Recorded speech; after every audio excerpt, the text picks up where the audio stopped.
Okay guys, so kettlebell swings. Variation on the hip hinge movement that centers around explosive action of the hip extensor muscles, so your glutes, hamstrings and so on. It's a fantastic exercise for not only building strength within the hip joint but also work capacity and overall conditioning. So you want to start with the kettlebell out in front of you, about a foot away. Initiate the hip hinge position, so sit your hips back as if you're closing a set of drawers behind you, and keeping your abs tight and your back nice and flat. You're just going to reach forward and grab the kettlebell.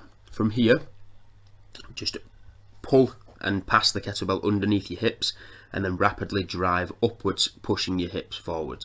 Now the main focus is the movement of the hip joint, not the movement of the kettlebell. So we tend to use the cue that your hips are pushing the kettlebell forward rather than lifting it up with your arms.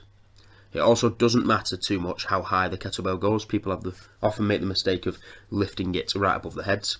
You're simply driving your hips forward, squeezing your glutes and pushing the kettlebell out in front of you.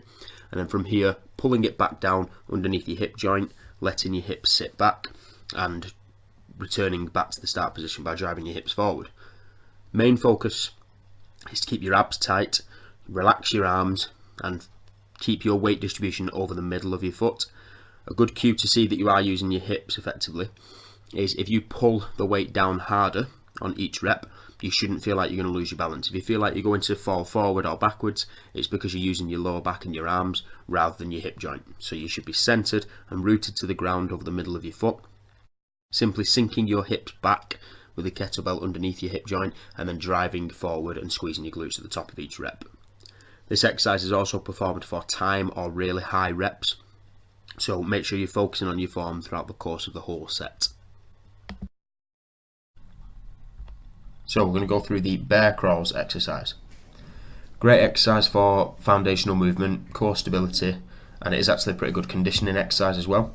So you're going to start on all fours with your hands directly beneath your shoulders and your knees directly beneath your hips. You're going to slowly lift your body off the ground just so that you're hovering off the floor a couple of inches.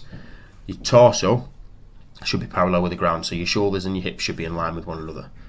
From this position, keeping the weight through your hands and your toes, you're going to slowly take a step forward in the crawling position. So it should be the opposite arm and leg should move at the same time, whilst keeping your torso completely parallel and rigid in line with the ground.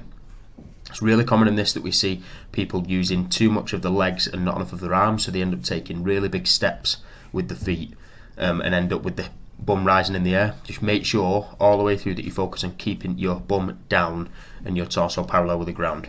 Big steps with the arms, little steps with the feet, opposite arm and leg. Once you get to the end, try it backwards. It can be difficult to coordinate, but again, opposite arm and leg, and slowly move backwards to the start position.